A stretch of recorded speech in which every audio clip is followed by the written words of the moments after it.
if you're a local basketball fan, you're really going to have some familiarity with this Washington team because their best player is a former UK player in Keon Brooks. He's averaging over 24 a game, and he looks phenomenal. He's shooting the ball well from the outside. He's making plays off the bounce. He's finishing and rebounding inside.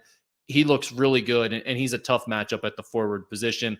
You'd really like to have Jerome Hunter in this game to match up with him. Unfortunately, that's obviously not going to be the case for Xavier. It'll be interesting to see if Lazar gets some minutes in this game. I'm expecting that he will see some time in this event. So if he's in there against Keon Brooks, that will definitely be a tough matchup for him to make his debut.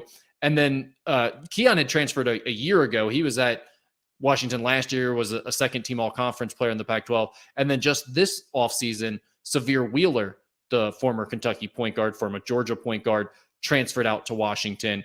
And he's now their second leading scorer, averaging 16 points a game, 6 assists. He's a guy that turns the ball over a lot. He's erratic. He's 5'8", 5'9", shaped like a bowling ball, like out of shape, but just really fast and plays downhill and bounces off of contact constantly. Doesn't really shoot it well from the outside, but he can really pass and get into the lane and get paint touches. And he's just kind of a hard guard. He can sometimes take you out of the game with the way he plays and his erratic style, but he's difficult to keep in front, and he kind of can disrupt your defense a bit. So he gave NKU a lot of trouble. It'll be interesting to see how Davion McKnight does against him, because those are two kind of similar style players in terms of being the shorter, stockier, really fast guards. And then after him, another connection for Xavier fans, Paul Mulcahy, the transfer from Rutgers, 6'6" point guard who Xavier was definitely in there on. They ended up losing out.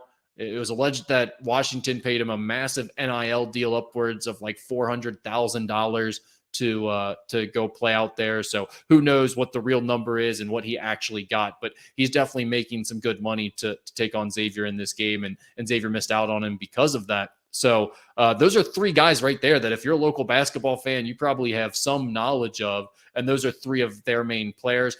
After that, I'd say the other big thing to know about them is they have three big men who are essentially in that 7-foot range. One of them, the guy who's been starting for them, is like 6'10", 6'11". The other guys that come off the bench are 7'2" and 7'3", I think, or something like that. So none of them have done much, though. They're like, defensively, they can block some shots, they rebound, but offensively, they're kind of stiffs. So I don't think you have to worry a ton about that, especially after seeing the job that Xavier did, at least in the first half, against Zach Edey.